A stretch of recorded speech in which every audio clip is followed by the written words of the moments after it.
श्री स्वामी समर्थ. आजचा हा व्हिडिओ सुरू करण्यापूर्वी शांतपणे डोळे बंद करा आणि स्वतःच्या मनाला एक प्रश्न विचारा. आपण दिवसभर पैशासाठी धावपळ करतो, रात्रंदिवस कष्ट करतो, पण तरीही घरात गरिबी का राहते? पैसा येतो पण पाण्यासारखा वाहून का जातो?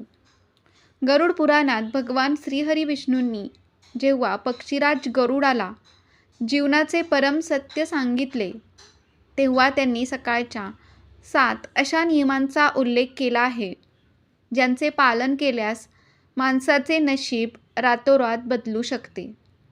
जर तुमच्या घरात नेहमी पैशाची चणचण असेल, आजारपण असेल, तर हा व्हिडिओ शेवटपर्यंत पहा. आज तुमच्या आयुष्यातील अंधार दूर होणार आहे आणि डोळ्यात आनंदाश्रू आल्याशिवाय राहणार नाहीत. नमस्कार. श्री स्वामी समर्थ.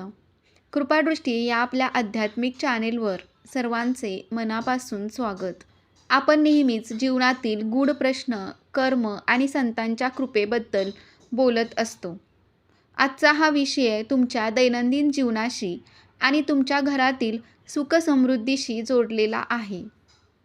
बरेच जण म्हणतात की आम्ही खूप पूजा करतो, स्वामींचा जप करतो, पण तरीही घरात गरिबी आहे, भांडणे होतात, लक्ष्मी माता आमच्यावर का रुसली आहे? मित्रांनो, गरुड पुराणात याचे इतके सुंदर आणि सखोल उत्तर दिले आहे की ते ऐकल्यावर तुमच्या मनातील सर्व शंका दूर होतात. कर्माचा सिद्धांत सांगतो की आपण सकाळी उठल्यापासून ज्या गोष्टी करतो त्यावरच घरातील लक्ष्मीचा वास अवलंबून असतो. आज आपण गरुड पुराणाचा आधार घेऊन अतिशय डीपमध्ये ते 7 महानियम पाहणार आहोत. चला तर मग व्हिडिओला सुरुवात करूया.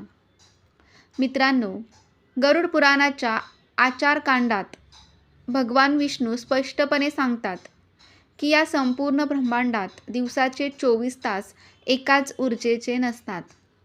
रात्रीच्या अंधारानंतर आणि सूर्योदयाच्या आधीचा जो काळ असतो त्याला ब्रह्ममुहूर्त, पहाटे 4 ते 5:30च्या दरम्यान म्हटलं जातं. या काळात सृष्टीचे निर्माते ब्रह्माजी आणि सर्व दैवी शक्ती जागृत असतात.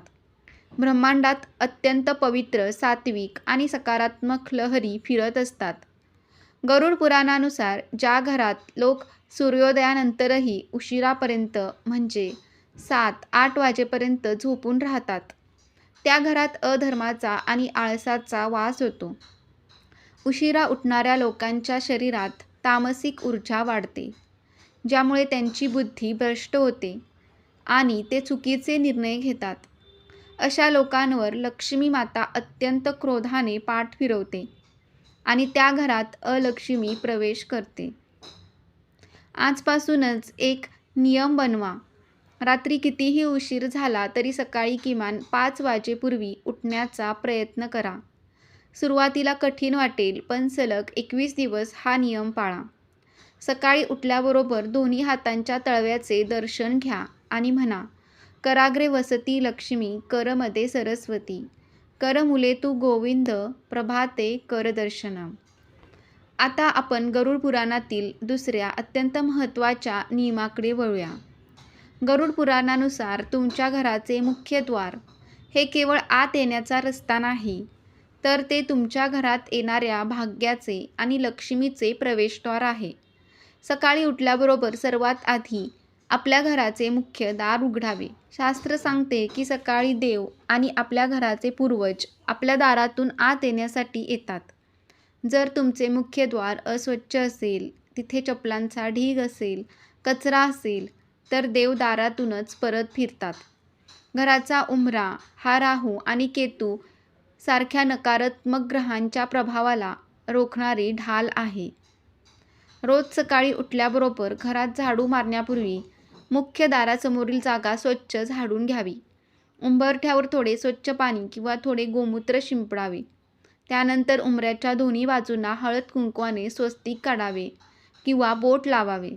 शक्य असल्यास मुख्य दाराला आंब्याच्या पानांचे तोरण लावावे. यामुळे नकारात्मक शक्ती घरात प्रवेश करू शकत नाही. 3. गरुड पुराणात सांगितले आहे की जोपर्यंत शरीराची शुद्धी होत नाही तोपर्यंत आत्म्याची शुद्धी होऊ शकत नाही. सकाळी नित्यकर्म उरकून स्वच्छ पाण्याने स्नान करावे. स्नानामुळे केवळ शरीराचा मळ धुतला जात नाही, तर रात्रीच्या झोपेमुळे शरीरावर जमा झालेली तामसिकता आणि वाईट लहरी नष्ट होतात. पण सर्वात महत्त्वाचा नियम म्हणजे स्नानानंतर घातले जाणारे कपडे.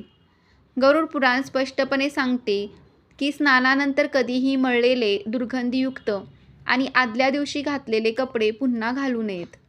अस्वच्छ कपड्यांमध्ये राहणाऱ्या माणसांच्या जवळ दरिद्रता कायमचा मुक्काम ठोकते. रोज सकाळी स्वच्छ पाण्याने स्नान करावे. स्नानाच्या पाण्यात शक्य असल्यास 2 थेंब गंगाजल टाकावे.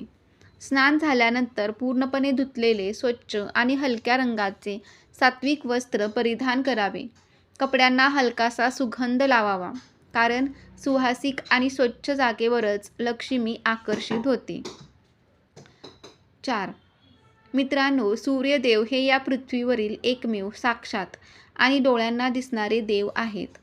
गरुड पुराणात आणि भगवान विष्णूंच्या उपासनेत सूर्यदेवाला अर्घ्य देण्याला सर्वोच्च स्थान दिले आहे. सूर्य हा आत्म्याचा, आत्मविश्वासाचा आणि आरोग्याचा कारक आहे. जेव्हा आपण सकाळी सूर्यदेवाला जल अर्पण करतो, तेव्हा त्या पाण्याच्या धारेतून पडणारी सूर्यकिरणे जेव्हा आपल्या शरीरावर पडतात, तेव्हा शरीरातील अनेक आजार नष्ट होतात. शास्त्रानुसार सकाळी सूर्यदेवाला अर्घ्य न देता अन्न ग्रहण करणे म्हणजे हे पाप मानले गेले आहे. ज्या घरात सूर्योपासना होते तिथे पितृदोष कधीही त्रास देत नाही. रोज सकाळी आंघोळ झाल्यानंतर तांब्याच्या तांब्यात शुद्ध पाणी घ्यावे. त्यात थोडे लाल चंदन, अक्षता आणि एक लाल फूल टाकावे. त्यानंतर दोन्ही हात डोक्याच्या वर करून सूर्याकडे पाहत पाणी ओता आणि ओम सूर्याय नमः किंवा गायत्री मंत्राचा 3 वेळा जप करावा. जल अर्पण करताना पाणी पायावर पडणार नाही याची काळजी घ्यावी. 5. घरातील देवघर हे वास्तूचे हृदय असते. गरुड पुराणात सांगितले आहे की ज्या घरामध्ये सकाळी देवाची पूजा होत नाही, धूप-दीप पेटवला जात नाही, ते घर नसून एक स्मशान असते. सकाळी पूजा करताना सर्वात आधी घरातील कुलदेवतेचे आणि भगवान विष्णू महालक्ष्मीचे स्मरण करावे. देवघरात दिवा लावणे अत्यंत अनिवार्य आहे. दिवा हा अंधार नष्ट करणारा आणि अज्ञानाला दूर करणारा आहे. गाईच्या तुपाचा दिवा लावल्याने घरातील वास्तुदोष दूर होतात आणि हवेतील नकारात्मक जंतू नष्ट होतात. पूजेच्या वेळी मंत्रोच्चार केल्याने घरात दैवी कंपने निर्माण होतात. रोज सकाळी देवघरातील देवांना स्वच्छ करून गाईच्या शुद्ध तुपाचा दिवा किंवा तिळाच्या तेलाचा दिवा लावावा. अगरबत्ती किंवा भीमसेनी कापूर जाळून घरभर त्याचा धूर दाखवावा. पूजेनंतर शांतपणे बसून स्वामी समर्थ महाराजांच्या मंत्राची किमान 1 माळ नक्की ओढावी. 6. गरुड पुराणात आणि सनातन धर्मात गायीला केवळ एक प्राणी मानले जात नाही, तर ती साक्षात गोमाता आहे. तिच्या शरीरात 33 कोटी देवी देवतांचा वास असतो. गरुड पुराणानुसार गृहस्थाश्रमात राहणाऱ्या प्रत्येक माणसाचे हे कर्तव्य आहे की त्याने रोज सकाळी आपल्या घरात तयार होणाऱ्या अन्नातील पहिला भाग हा मुक्या जीवांसाठी काढला पाहिजे. याला गोग्रास म्हणतात. जेव्हा आपण गायीला पहिली पोळी खाऊ घालतो, तेव्हा एकाच वेळी 33 कोटी देवांना भोग लावल्याचे पुण्य आपल्याला मिळते. यामुळे घरातील पितर तृप्त होतात आणि वंशाची प्रगती होते. रोज सकाळी घरात स्वयंपाक करताना तव्यावरची पहिली पोळी किंवा भाताचा पहिला भाग गोमातेसाठी बाजूला काढून ठेवावा. त्यावर थोडे तूप किंवा गूळ ठेवून गायीला भरवावा. जर रोज गाय मिळणे शक्य नसेल तर ती पोळी कुत्र्याला किंवा पक्ष्यांना द्यावी. हा नियम सलग 40 दिवस पाळा. तुमच्या घरातील गरिबी कशी पळून जाईल हे तुम्ही स्वतः पाहाल. 7. मित्रांनो, गरुड पुराणात स्पष्ट सांगितले आहे की वाणी ही साक्षात सरस्वती माता आहे. सकाळी उठल्याबरोबर आपण जे शब्द बोलतो त्या शब्दामध्ये प्रचंड ऊर्जा असते. जर तुम्ही सकाळी उठल्याबरोबर घरात चिडचिड केली, मुलांवर ओरडलात, पती-पत्नींमध्ये भांडणे झाली किंवा कुणाबद्दल वाईट शब्द वापरले तर तुमच्या घरातील संपूर्ण वातावरण दूषित होते. शास्त्रानुसार ज्या घरात सकाळी भांडणे होतात आणि रडारड होते त्या घरातून लक्ष्मी माता अत्यंत क्रोधाने निघून जाते आणि तिथे दरिद्रता ठाण मांडून बसते.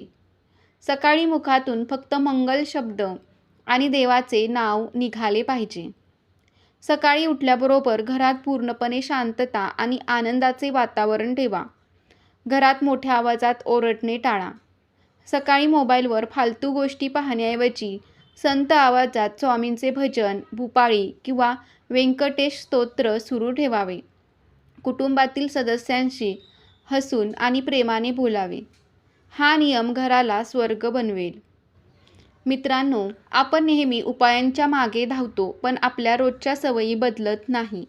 गरुड पुराणातील हे 7 नियम म्हणजे केवळ विधी नाहीत, तर ती तुमच्या आत्म्याची शुद्धी आहे. जेव्हा तुम्ही सकाळी उठून सृष्टीच्या नियमांचा आदर करता, मुक्या प्राण्यांना अन्न देता, प्रेमाने बोलता, तेव्हा संपूर्ण ब्रह्मांड तुमच्या पाठीशी उभे राहते. भक्तीची ताकद ही केवळ देव्हाऱ्यात बसून मंत्र म्हणण्यात नाही, तर ती तुमच्या आचरणात आहे.